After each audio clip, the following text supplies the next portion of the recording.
Thank you, Ronil.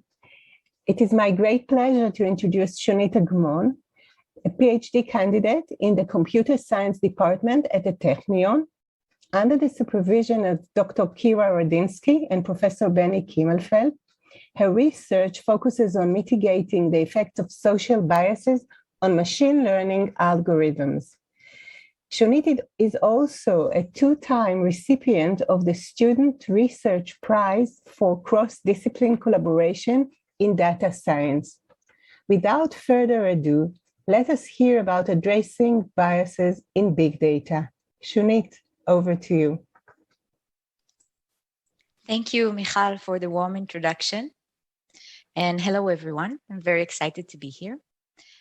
So as Michal said, I'm a PhD candidate at Technion, and my research focuses on biases in machine learning models. And today I'm going to talk about gender biases in machine learning for healthcare. This specific work was published in the Journal of American Medical Informatics, and in it, we attempt to answer the following question. Can we use a relatively simple method to train bias-robust embeddings on a biased corpus?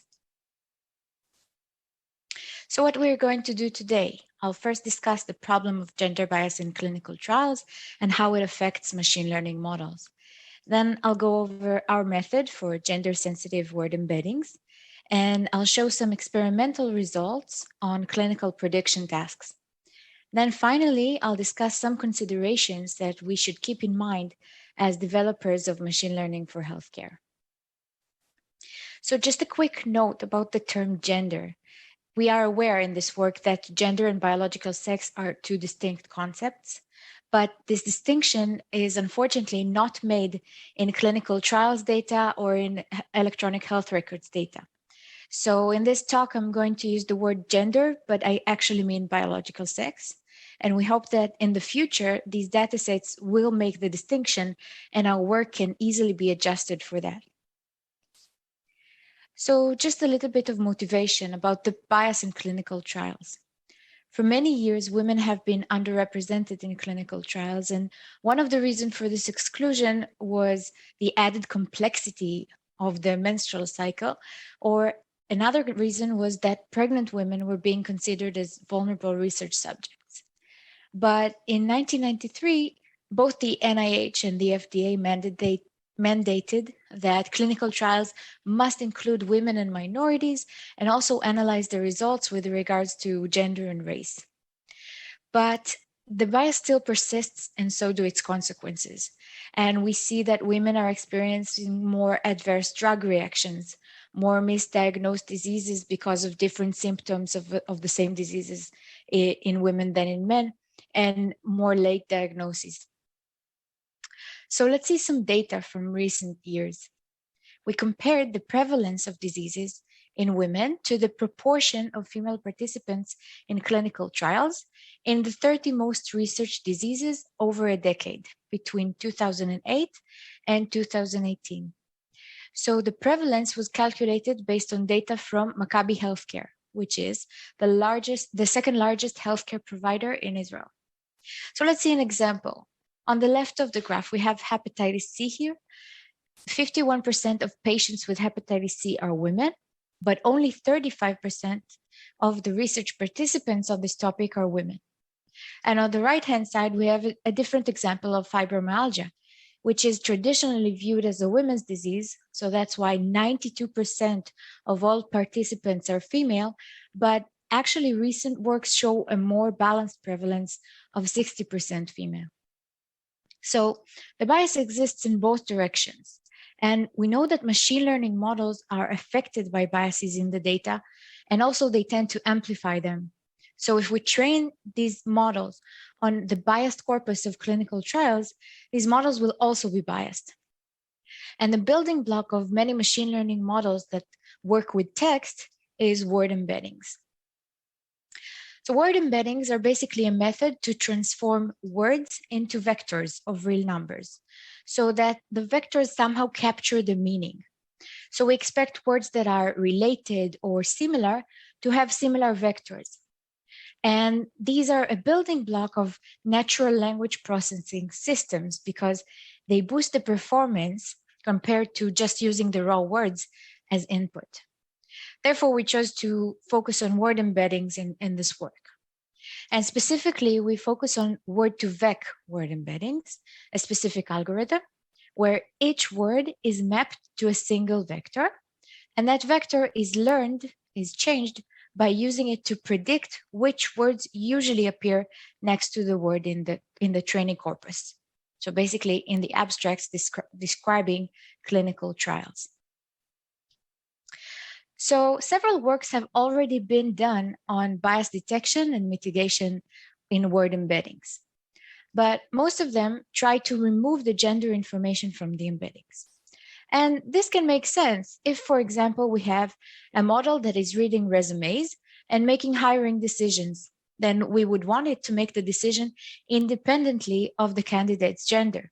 So it makes sense to remove the gender information from the embeddings, and that way the model will not be able to use it.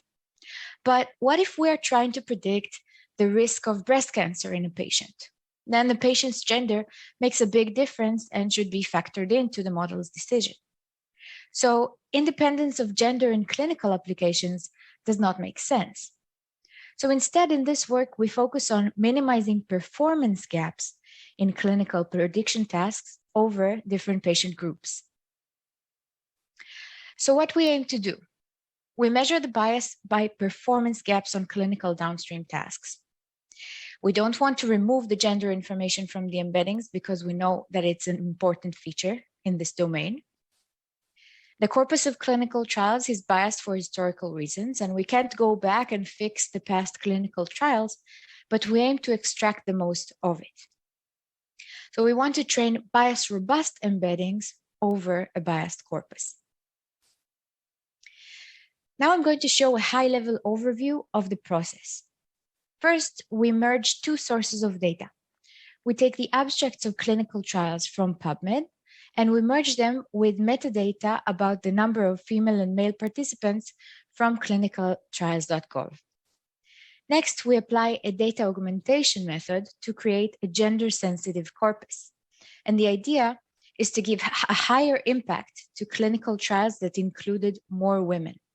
Just like if a doctor is treating a female patient, we would want them to base their practices on things that were tried on women. Then we train the word embeddings on the modified corpus. And finally, we evaluate the embeddings on clinical downstream tasks. We give them as input to a prediction model, and we look at the model's performance.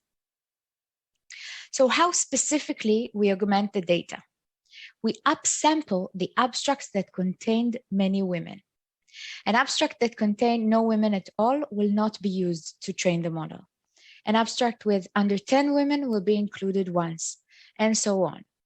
But we set a cap at 20 repetitions of a single abstract because some clinical trials contain thousands of participants, and we don't want one example to have too large of an impact on the final embeddings. So now I'm going to talk about the clinical tasks that we used to evaluate these embeddings. So the first task is ICU readmission prediction. And the goal is at the time of the ICU discharge, we want to predict if a patient will be readmitted or die within the next 30 days. The impact of this task is first to identify high-risk patients and improve their care, and also to reduce the costs that the hospitals incur in cases of early readmission. The features we use for this are demographic features, such as age, gender, ethnicity, and also diagnosis from the previous and current admission. And this is where the word embeddings come into play because we use them to transform the words describing the diagnosis into vectors, and these go into the model as features. So let's see some results. We're looking here at a graph showing the area under the curve for a classifier that uses the baseline embedding and neutral embedding trained without any data augmentation. The area under the curve is a measure of the classification quality, so higher results here are better. And we can see that the area under the curve for male patients is higher than for female patients, as we suspected would happen, because of the bias in clinical trials. However, when we train the word embeddings on the gender-sensitive corpus, we achieve a higher area under the curve for both groups and essentially close this gap in performance because for female patients, the improvement is larger than for male patients. So these results are very encouraging because they show that we can actually minimize this gap on some prediction tasks. The second task I'm going to discuss is length of stay prediction. And here the goal is when a patient is admitted to the hospital, we want to predict how long they're going to stay there in days.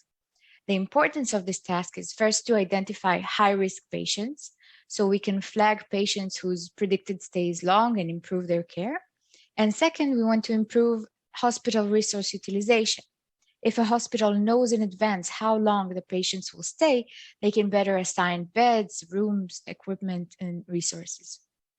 So the features we use for this task are, as before, the demographic features and the diagnosis from previous admissions. But now we only take the first diagnosis from this current admission because this is the one that is known at the time of admission. And again, the diagnosis is where the word embeddings have an effect because we use them to transform it into features of the model. So the results here, we're showing the error, the root mean square error of the models. So here, lower is better. And again, we notice this performance gap between female and male patients for the baseline embedding. When we add the gender-sensitive embeddings, we see that they reduce this performance gap.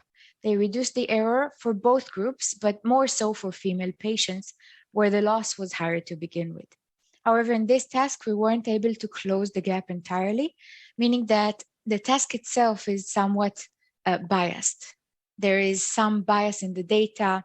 There are actually only 40% female patients in the MIMIC data. So this might be causing the remaining gap.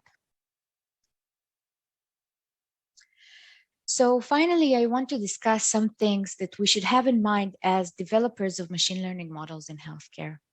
The main issue is that machine learning models tend to be considered as trusted and objective, but they may be just as biased as the data that they are trained on, and even more. So what can we do? The first step is awareness. We need to know that the data we're using may be biased, and we need to actively look for biases in the data before using it to train any models. So analyze the representation of population groups in the training data. Next, we need to analyze the performance of our trained model by various population groups, gender, race, age, also intersectional groups, because intersectional biases may sometimes be worse than for each group on its own. And we did see in our work that simple upsampling methods can help here to mitigate these biases. And finally, we want to communicate the meaning of model predictions and the model limitations clearly to users. And users of these models can also ask these questions themselves. Is the model calibrated? Is the prediction that I'm seeing, that is the output of the model, the actual probability of the label being positive? What is the confidence level of the model prediction for various groups? So to summarize, I believe that machine learning is an important tool. It can greatly improve healthcare. It can save time and resources. It can improve prevention of diseases and so on. But it is a tool that needs to be used correctly in order to do all that and more. So thank you very much for listening. Thank you, Shunit.